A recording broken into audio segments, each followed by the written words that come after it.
NPS जो नई pension व्यवस्था है वो पहला निजीकरण किया गया पेंशन का, सरकारी मिलती थी प्राइवेट कर दी गई। अब उसके बाद धीरे धीरे संस्थाओं का, उसके बाद पदों का, विभागों का निजीकरण तेजी से कर रहे हैं। किनके कर कमलों से हुआ, एक बार फिर से बता दें। नहीं, मैं कह रहा अटल बिहारी वाजपेयी जी उस समय प्रधानमंत्री थे, उन्होंने तो हमारी पेंशन खत्म की और पूरी जिंदगी वो पेंशन पर जिए। चपरासी से लेकर आईएएस तक सारे लोगों की पेंशन, पुरानी पेंशन बंद कर दी गई है। मिडिल क्लास को खत्म करना है, ये इनकी साजिश है। इसी रामलीला मैदान में मैंने 30 अप्रैल 18 को रैली किया, जिसमें 2 से 2.5 लाख लोग आए और अब की उससे कम से कम 2 गुना ज़्यादा लोग आ रहे हैं। सवर्ण समाज है इसके आपके आंदोलन में? जब पेट पे चोट पड़ती है ना, सब खड़ा होता है। और ये जो पुरानी पेंशन बंद हुई है वो पेट पर सीधे चोट है। इस देश में एक बड़ा मिडिल क्लास आज़ादी के बाद बना सरकारी नौकरियों में। एससी एसटी को शुरुआत में रिजर्वेशन मिला, 90 के दशक में ओबीसी को रिजर्वेशन मिला। जनरल कैटेगरी के लोग बहुत पहले से नौकरी में थे, उनके पास संसाधन था, ज़मीनें थी। लेकिन खासकर जो ओबीसी कम्युनिटी के लोग हैं, जो किसान हैं, जो एससी एसटी के लोग हैं, जो मजदूर थे, वो एक बड़ा तबका पहली बार नौकरियों में आया और उसी से एक मिडिल क्लास बना। रिटायरमेंट के बाद उनके पास कोई ऑप्शन नहीं था, ज़मीनें नहीं थी, कोई और संपत्ति नहीं थी, कोई बिजनेस नहीं था। पेंशन उनके जीवन यापन का एक बड़ा माध्यम था। लेकिन हाल के दिनों में आप देखेंगे कि पैरामिलिट्री फोर्सेज हो, अब तो सेना में भी अग्निवीर के स्कीम आए हैं, टीचर्स के भी इस पेंशन को जो है वो ख़त्म कर दिया गया है। मेरे साथ खास मेहमान है विजय कुमार बंधु, जो NMOPS national movement for old pension scheme के तहत ये आंदोलन चला रहे हैं, जागरूकता अभियान चला रहे हैं और 1 अक्टूबर को दिल्ली के रामलीला मैदान में इनकी एक बड़ी रैली है। तो इन्हीं से समझने की कोशिश करेंगे इस पूरे मामले को कि कब बंद हुआ, किसने बंद किया, लॉजिक क्या है सरकार का, ये सारी बातें समझने की कोशिश करेंगे। विजय बंधु जी, पहले तो बताइए कि ये पेंशन जो है वो बंद कब हुआ? पहले तो शुरुआत जी बिल्कुल 1 जनवरी, देखिए 1 जनवरी 4 से पुरानी पेंशन केंद्र सरकार की नौकरियों में और अलग अलग राज्यों में अलग अलग डेट में प्रदेशों में पेंशन बंद की गई। नहीं, केंद्रीय कर्मचारी 1 जनवरी 4 से। कौन थे प्रधानमंत्री? उस समय अटल बिहारी वाजपेयी सरकार थी और उन्हीं का ये प्रोजेक्ट था और उन्हीं के द्वारा लागू किया गया। और उसके बाद फिर राज्यों में अलग अलग डेटें लगाई गई। कुछ बताइए कौन कौन राज्य में किस किस लोगों ने? जैसे 1 अप्रैल 5 से उत्तर प्रदेश में, फिर अक्टूबर 5 में उत्तराखंड में, और उस समय कम्युनिस्ट की 3 सरकारें थी, पश्चिम बंगाल, त्रिपुरा और केरला। वहाँ पर पेंशन ऑलरेडी पुरानी पेंशन चलने दी गई, क्योंकि श्रमवादी व्यवस्था के लोग थे। उनका मानना था कि अगर कोई सरकारी कर्मचारी सर्विस दिया है तो बुढ़ापे में कहाँ जाएगा। अभी किन किन राज्यों में पेंशन है? तो वहाँ पर ऑलरेडी चलती रही, लेकिन बाद में त्रिपुरा और केरला में बंद हो गई। और आज भी पश्चिम बंगाल एक ऐसा प्रदेश है जहाँ भी आज भी पुरानी पेंशन एज इट इज चल रही है। उसके बाद स्टेट गवर्नमेंट, स्टेट कर्मचारियों को। हाँ, उसके बाद अटेवा NMOPS द्वारा हमने जब 2013 में संघर्ष शुरू किया, तो उस संघर्ष का नतीजा रहा कि आज से आपका राजस्थान, छत्तीसगढ़, झारखंड, हिमाचल में पेंशन दोबारा पुरानी पेंशन लागू हुई। और राज्य सरकार के कर्मचारियों को, राज्य सरकार कर्मचारियों को अभी केंद्र सरकार बहुत दबाव डाला जा रहा है। लगातार कई संघर्ष किया हमने रामलीला मैदान में, कई लाख की, पिछले 18 में भी रैली हमने किया था। अभी 1 अक्टूबर को रैली होने जा रही है, उसमें भी कई लाख लोग आ रहे हैं। तो ये आप जो हैं ये सिर्फ टीचरों के पेंशन के लिए आप जागरूकता अभियान चला रहे हैं, क्योंकि इसमें पैरामिलिट्री फोर्सेज वाले को भी रिजर्वेशन। अब तो लगभग सारे केंद्रीय कर्मचारियों की पेंशन बंद है या कुछ लोग बचे हुए हैं? देखिए, पहली बात तो ये बता दें कि सेना में, न्यायालय में है और माननीय जी के लोगों का है। बाकी चपरासी से लेकर आईएएस तक सारे लोगों की पेंशन, पुरानी पेंशन बंद कर दी गई है। और उसमें अर्धसैनिक बल भी शामिल हैं जो पेंशन से वंचित किए गए हैं। पूरे देश में चपरासी से ले आईएएस तक सबके लिए पेंशन, पुरानी पेंशन बंद कर दी गई। अभी सिर्फ सेना के जवानों के लिए पेंशन है और न्यायालय में न्यायाधीशों के लिए है। हाँ, और अभी लेटेस्ट MP के लिए। हाँ, MP MLA 3 लोग हैं। और अभी उत्तर प्रदेश सरकार ने न्यायालय में लोग गए जो स्टेट के अंतर्गत आते थे, उन लोगों को भी अभी लेटेस्ट उत्तर प्रदेश सरकार ने न्यायालयों को पुरानी पेंशन के अंदर उनको रख लिया है। बाकी वंचित है, बाकी बाहर हैं। लॉजिक क्या है सरकार का? देखिए, लॉजिक सरकार जो कहती है कि ये बहुत बड़ा भार है, आर्थिक भार है, ये उनकी लॉजिक है, जबकि ये लॉजिक सही नहीं है। अगर ये लॉजिक सही होता, इसका मतलब ये होता कि पश्चिम बंगाल में कभी बंद नहीं हुई और आज भी भारत के इकोनॉमिक में देखें तो छठी अर्थव्यवस्था है पश्चिम बंगाल, गुजरात 7वां है, तो गुजरात में बहुत पहले से बंद कर दी गई। तो अगर बंद कर दी गई तो गुजरात को नंबर 1 होना चाहिए, या ये जो पैसा बचा वो उस देश के किस विकास में लगा। तो ये लॉजिक पूरी तरह झूठ बोला जाता है। मिडिल क्लास को और सर्विस क्लास की खास करके ये सरकार, वर्तमान सरकार तानाशाही से उसको ख़त्म करना चाहती, और उसके पीछे का जो मेन थीम है कि अगर हम पेंशन देंगे तो एक मध्य वर्ग ऐसा तैयार होगा। और आपने भी जानते हैं इतिहास के तमाम कालखंडों में जब भी नई दिशा समाज को दिया है देश को, वो मिडिल क्लास दिया है। उसके कारण है क्योंकि जो पूंजीपति वर्ग है उसको ज़रूरत नहीं है, जो नीचे वाला है उसको उपभोग करने की व्यवस्था मिल जाए बहुत है। तो मिडिल क्लास को ख़त्म करना है, ये इनकी साजिश है इसके खिलाफ। तो अभी आपको क्या लगता है, सिर्फ टीचर्स के बारे में आपने लिखा है, 1 करोड़ कर्मचारी हैं आपके? नहीं, हम टीचर नहीं लिखे, उसमें टीचर भी हैं, शिक्षक भी हैं और अधिकारी भी हैं, सारे की बात मैं कर रहा हूँ। क्योंकि पेंशन सबकी गई है, तो सभी लोगों की बात मैं कर रहा हूँ। और सभी लोगों करते करते ही आज इतने संघर्ष में 4 राज्य हुए हैं। मतलब हिमाचल में कांग्रेस ने वादा किया, लागू कर दिया, कर्नाटक में वादा किया है, लागू किया है जी। 2 राज्य हैं, पश्चिम बंगाल में ऑलरेडी रिजर्वेशन, ये पेंशन चल रहा है। तो 3 ही राज्य हुए ना सर? नहीं, राजस्थान, छत्तीसगढ़, झारखंड, हिमाचल, अच्छा, ये तो तत्काल में मतलब बहाल हो गई, लागू हो गई है। जो सारे कांग्रेस शासित हाँ, यस। कर्नाटक में वादा किया है, वो प्रोसेस में चल रहा है, वो भी जल्दी लागू हो जाएगा। अभी सिक्किम के मुख्यमंत्री ने भी घोषणा की कि हम पुरानी पेंशन पर वापस आ रहे हैं, और 2-3 राज्यों से बातचीत हमारी चल रही है। तो आप बताइए, मुझे थोड़ा सा ये भी बताइए कि इसमें सबसे ज़्यादा बुरी स्थिति में कौन लोग हैं? जो जैसे मान लिए अगर जनरल कैटेगरी का मैं कर्मचारी हूं तो मेरे पास तो प्लान बी भी है ना, बिजनेस भी है, ज़मीनें भी है, तमाम सामाजिक रसूख भी है। जो शेड्यूल कास्ट, शेड्यूल ट्राइब या बैकवर्ड क्लास के या किसान कर्मचारी है, उनके पास तो अमूमन कोई बहुत बड़ा फैमिली बैकग्राउंड होता नहीं है। तो वो लोग कैसे, कुछ बात होती है, कैसे जीवन कट रहा है उन लोग का? नहीं, जीवन तो देखिए, इस नई पेंशन व्यवस्था जो लाई है इसमें तो 1200-1800 मिल रहा है और सबको मिल रहा है। और जीवन 1200 पेंशन स्कीम और न्यू पेंशन स्कीम में क्या अंतर है? देखिए, नई पेंशन व्यवस्था जो है पूंजीपति आधारित व्यवस्था है। पहले जो पुरानी पेंशन दी जाती थी, हमारे लास्ट सैलरी का लगभग 50% होता था और प्लस उसमें डीए लगता था। तो वो एक सुरक्षित भी थी और सिक्योर भी थी, और आदमी अपना गुणा गणित लगा लेता था कि हमको इतनी पेंशन मिलेगी।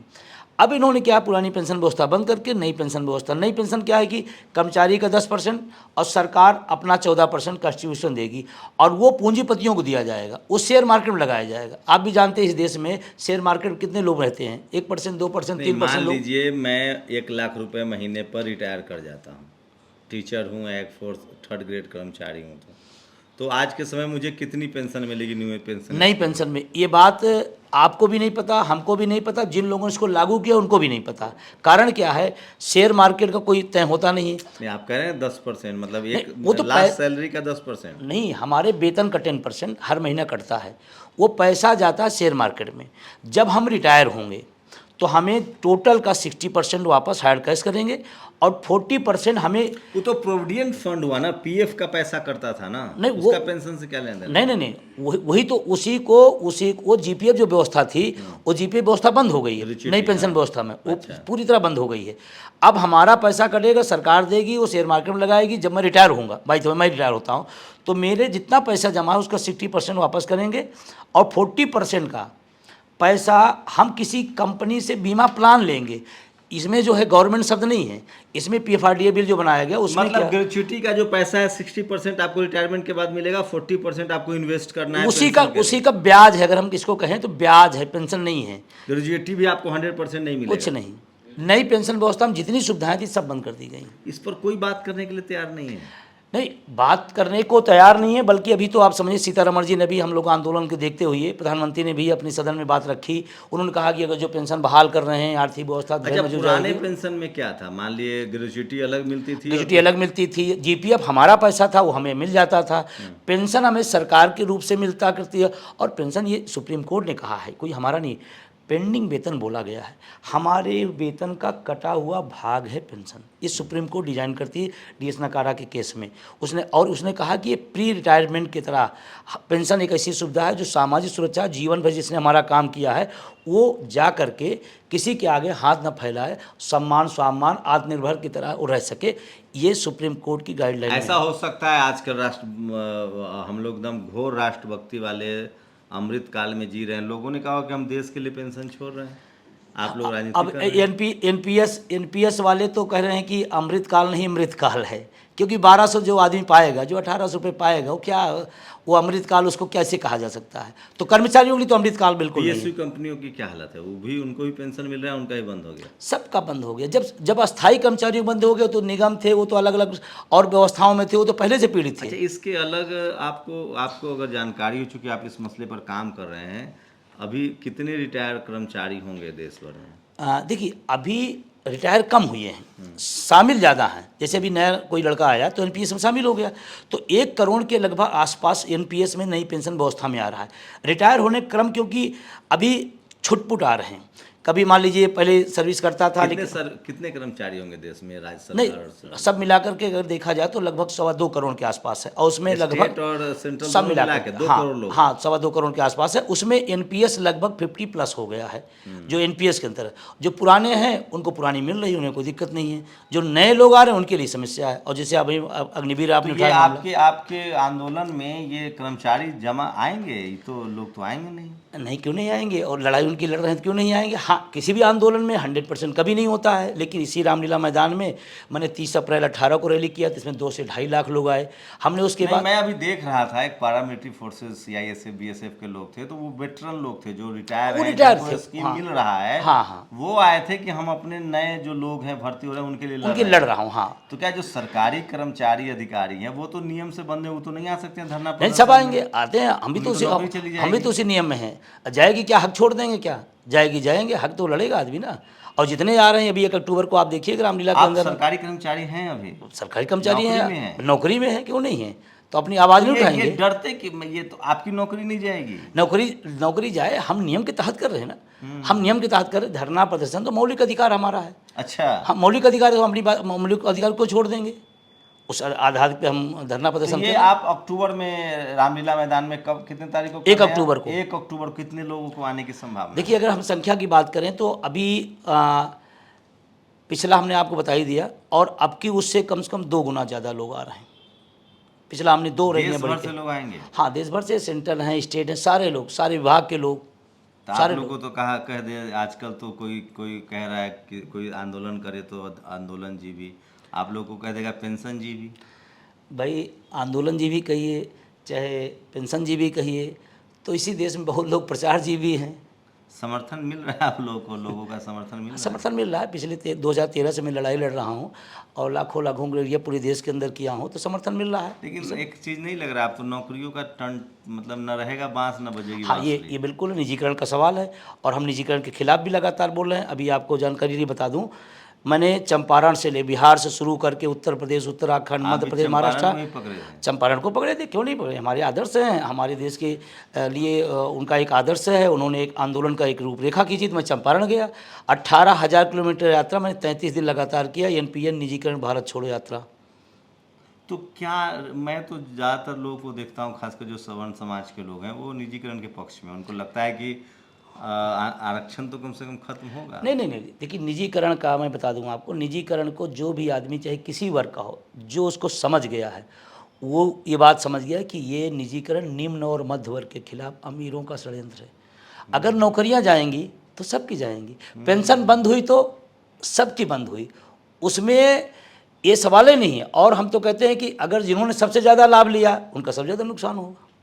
क्यों नहीं होगा? सबसे ज़्यादा सवर्ण समाज का नुकसान होगा। नहीं, बिल्कुल, अगर संख्या में हम ज़्यादा उनकी बात करें तो सबसे ज़्यादा नुकसान होगा। और हम तो कहते हैं कि ईमानदारी से बताइए, क्या सवर्ण कर्मचारी, अधिकारी, सवर्ण समाज, सब लोग, दलित, पिछड़े, आदिवासी किसानों की तो मजबूरी है, उसके पास तो ना खेती बाड़ी है, ना बिजनेस है, ना कोई सामाजिक रूप से वो हैसियत है, वो तो बेचारे की मजबूरी है, वो तो करेगा ही, आपके साथ है। क्या सवर्ण समाज, क्योंकि इस देश में हर चीज उनके हाथ में है, सवर्ण अगर सड़कों पर आएगा तो टीवी अखबार भी दिखाएगा, मीडिया भी उनका है, जुडिशियरी भी उनकी है, कॉलेज यूनिवर्सिटी भी है, बात बनाना भी जानते हैं लोग। क्या वो समाज, सवर्ण समाज है इसके आपके आंदोलन में? मैं थोड़ा सा एक लाइन आगे बोलूँगा, जब पेट पे चोट पड़ती है ना तो सब खड़ा होता है। और ये जो पुरानी पेंशन बंद हुई है वो पेट पर सीधे चोट है। ये और कब इसीलिए से सब खड़े- संस्था आप चला रहे हैं? ये 2013 से। 2013 से।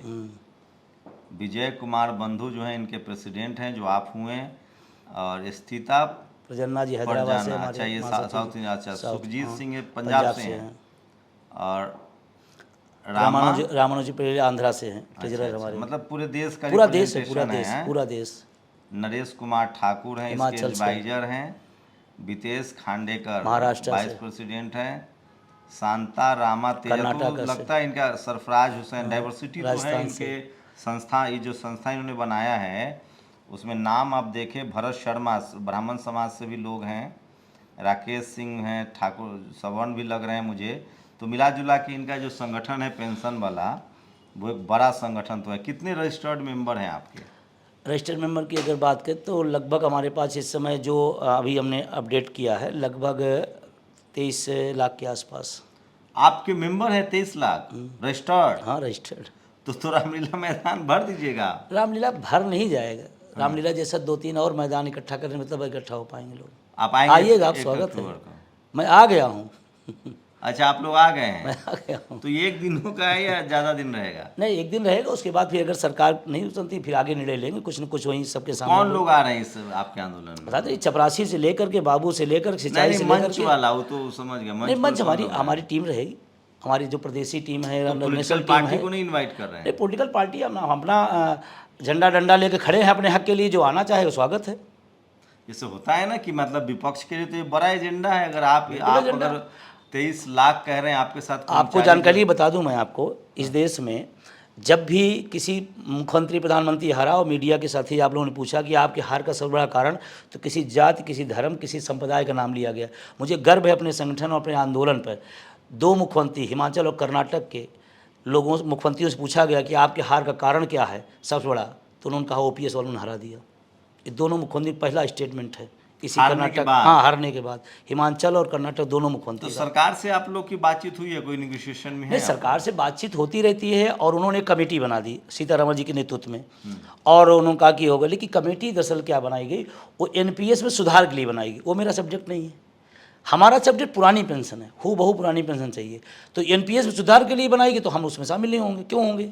आप लोग के पास कोई तैयार है आंसर? आप लोग को कहीं कोई नेशनल राष्ट्रद्रोही घोषित कर दे? देखिए, देख पेंशनजीवी घोषित करें, और हम तो कहते हैं पेंशनजीवी घोषित करके हमारी पुरानी पेंशन दे दें, हम पेंशनजीवी है ही है, उसमें कौन सी तो बड़ी बात है? ये जो ओल्ड पेंशन स्कीम की मांग कर रहे हैं, उसके साथ साथ आप लोग सरकारीकरण की भी मांग कर रहे हैं? हाँ, बिल्कुल कर रहे हैं, क्योंकि एनपीएस जो नई पेंशन व्यवस्था है वो पहला निजीकरण किया गया पेंशन का। सरकारी मिलती थी, प्राइवेट कर दी गई। अब उसके बाद धीरे धीरे संस्थाओं का, उसके बाद पदों का, विभागों का निजीकरण तेजी से कर रहे हैं। किनके कर कमलों से हुआ, एक बार फिर से बता दें। नहीं, मैं कह रहा अटल बिहारी वाजपेयी जी उस समय प्रधानमंत्री थे। क्योंकि जब शिलापट नेता लगा सकते हैं कि हाँ, हमारे बिल्कुल, कर बिल्कुल। कमलों से ये पुलिया यस बना यस है, यस। और ये आप गौशाला बना है। और आपको मैं बताऊं, ये भी बता ये चीज बताओ, अटल बिहारी वाजपेयी साहब, महान हाँ, काम किनके कर कमलों से हुआ भारत है? रत्न, राष्ट्र हृदय, बड़े कवि अटल बिहारी वाजपेयी के माध्यम से बनी। लेकिन एक सबसे महत्वपूर्ण बात जो जोड़ना चाहता हूँ, उन्होंने तो हमारी पेंशन खत्म की और पूरी जिंदगी वो पेंशन पर जिए, पेंशन पर ही जिए वो पूरी जिंदगी। नहीं, मैं नेताओं के पेंशन के पक्ष में हूँ। मैं ये नहीं कहूँगा सिंपली कि नेता, क्योंकि मुझे पता है कि वहाँ भी जो लाचार, गरीब और संघर्ष करके सड़कों पर जो लोग राजनीति में आते हैं, उनके पास भी कोई प्लान भी नहीं है। तो पेंशन तो उनका भी होना चाहिए। लेकिन सवाल है कि जो नेता पेंशन ले रहे हैं, और ये प्लानिंग कौन बनाता है? ये सारे अफसर बनाते हैं, ब्यूरोक्रेट्स बनाते हैं। और उस ब्यूरोक्रेसी में मैं फिर कह रहा हूँ, इस देश में सरकारी नौकरी, सरकारी पेंशन, सरकारी स्कीम, सरकारी स्कूल, सरकारी अस्पताल, सरकारी ट्रांसपोर्टेशन, चाहे रेल हो या बस हो, इस सब की ज़रूरत इस देश के 90% खासकर उन लोगों की है जिनको जाति के नाम पर सताया गया है। मेरी ये समझ है, SC ST OBC किसान कम्युनिटी के जो लोग हैं, आज भी इस देश के सिस्टम में भागीदार नहीं है। पावर सेंटर्स तो छोड़ दीजिए, media, judiciary, college, university, bureaucracy, business, film, sports, जहाँ करोड़ों रुपए मिलते हैं, नाम और शोहरत है, वहाँ तो वो आ ही नहीं पाए हैं, पहुँच ही नहीं पाए हैं, दूर की कौड़ी है वो। एक अदद नौकरी की उम्मीद होती थी। हम लोग पहले जनरेशन के लोग थे जिन्होंने ग्रेजुएशन किया, माँ बाप मजदूर थे, हम लोग चाहते थे कि किसी कीमत पर गैंगमैन से लेकर चपरासी से लेकर कोई एक नौकरी मिल जाए भैया, ताकि शादी हो जाए, छत बन जाए, बहन की शादी कर लें, समाज में सम्मान बढ़ जाए। हमारे लिए ये सरकारी नौकरी मतलब क्या कहा जाए, मतलब जिसको कहते हैं ना बैतरनी पार होना, जिसको कहते हैं ना मतलब परलोक सुधार जाना। हम जैसे इस देश के 90% लोगों की हकीकत यही है आज के डेट में कि उनके घर में एक सरकारी नौकरी लग जाए तो उनके घर का, उनका मान सम्मान, उनके माँ बाप का मान सम्मान सब कुछ बढ़ जाता है। किसी की नज़र तो है इन चीज़ों पर जो नहीं चाहता है कि इस देश के लोग सम्मानजनक तरीके से बराबरी के अधिकार लेकर अपने पैरों पर खड़े हों। सरकारी नौकरी का ख़त्म करना इस देश के 90% लोगों का नाभिनाल काटना है। और सोचिए पेंशन ख़त्म करना, वो जिसने सारी ज़िंदगी सरकारी नौकरी की हो वो बाद में लाचार और बेबस रहेगा, उसको बाद में वृद्धाश्रम में भी जाने लायक नहीं रहेगा। वहाँ भी अगर आपके पास पैसा नहीं है तो कोई नहीं पूछेगा। आप सोचिए, कल्पना कीजिए कि जिनके पास कोई, आज के डेट में आप सरकारी नौकरी 1 लाख रुपए महीना करके कोई संपत्ति नहीं बना लेंगे, बच्चे पढ़ा सकते हैं, परिवार गुजार सकते हैं, एक छोटा सा घर बना लेंगे, लेकिन आप ये सोचिए कि आपके पास कोई बहुत बड़ी प्लानिंग हो जाएगी, वो नहीं है। लोग ग्रेजुएटी के पैसे से बच्चों को हायर एजुकेशन में भेजते थे, शादी ब्याह में खर्च करते थे, सब कुछ। पता नहीं कौन लोग इस तरह की पॉलिसी बनाते हैं। आखिर जब सरकार उस देश के नागरिकों को ही बेहतर जीवन न दे सके तो फिर किस नाम का विकास। जाइए रामलीला मैदान 1 अक्टूबर को सुनिए क्या कहते हैं ये लोग। और विजय कुमार बंधु सरकारी नौकरी में रहते हुए आंदोलन चला रहे हैं। अब तो ये भी तय है कि आप लोग जो आप मुझे जो फ़ोन करते हैं कि मैं नौकरी में हूँ कैसे बोलूँ, इसका मतलब आप झूठ बोल रहे हैं। आपका संवैधानिक अधिकार है, अपने संवैधानिक अधिकारों के लिए आप सजग रहिए। तो 1 अक्टूबर को न्यू पेंशन स्कीम के खिलाफ ओल्ड पेंशन स्कीम लागू करने का एक आंदोलन है। आप लोग चाहें तो उसमें शरीक हो सकते हैं और इस पूरी बातचीत पर अपनी प्रतिक्रिया भी जरूर दीजिए कि ये खबर आपके लिए कितना ज़रूरी था, देश के लिए ज़रूरी है या नहीं। अगर है तो कमेंट कीजिए, अपनी राय दीजिए और इसको शेयर भी कीजिए। नेशनल दस्तक की आपसे गुजारिश है कि अगर इसको बचाना चाहते हैं तो नेशनल दस्तक को सब्सक्राइब करने के लिए रेड कलर के सब्सक्राइब बटन को दबाएं, फिर बेल आइकन की घंटी दबाएं। नेशनल दस्तक को बचाने के लिए बहुत ज़रूरी है कि हर खबर को शेयर करें, लाइक करें, कमेंट जरूर करें।